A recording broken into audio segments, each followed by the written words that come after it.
अगदी काही दिवसांमध्ये बाप्पाचं आगमन होणार आहे आणि त्यामुळे कोकणातल्या घराघरात सध्या उत्साहाचं वातावरण आहे।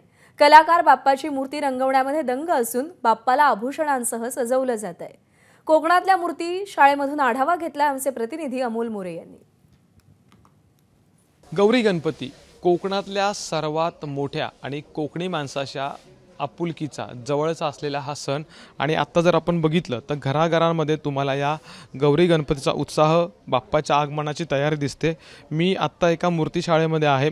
अनेक वर्षांपासून या मूर्ती शाळेमध्ये बाप्पा तयार करणं, त्यांचं रंगकाम करणं ही कामं केली जात आहेत। म्हणजे आत्ता अगदी ही कामं अंतिम टप्प्यात आलेली आहेत। सध्या आता लोकांचा पीओपीच्या मूर्ती जास्त वापरतात आणि त्याची मागणी असते आणि तरुणाईमध्ये सुद्धा पीओपीची क्रेज आहे, त्यामुळे त्यांच्या मागणीप्रमाणे आम्ही पुरवठा करतो आणि सगळं ज्वेलरी, त्याचं रंगकाम, शेला पागोटे सगळं आम्ही त्यांच्या आवडीप्रमाणे करून देतो। काय सांगशील, कसं वाटतं, कधीपासून काम करतोयस? हल्ली आता 3 वर्ष आली, पण आम्हाला असं वाटतं की तरुण पिढीने पण काहीतरी शिकावं या गणपतीमध्ये आणि मुंबईकरांनी खास आपले गणपती म्हणजे कोकणात आणावे आणि सगळ्यांनी यावं असं सांगणं माझं आहे। आणि मी कॉलेज सुटलं जसंच इथे येतो, आवड आहे लहान असल्यापासून, तर यावर्षी अजून भरपूर 2 महिने झाले आता जो आमचं जूनपासून काम होतं ते सुरू केलं आहे आम्ही।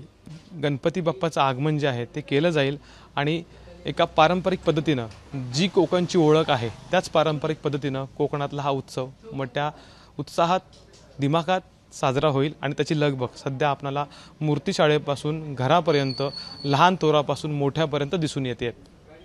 कॅमेरामन महबूब शेखसह अमोल मोरे, एबीपी माझा, देवगड, सिंधुदुर्ग। एबीपी माझा, उघडा डोळे बघा नीट।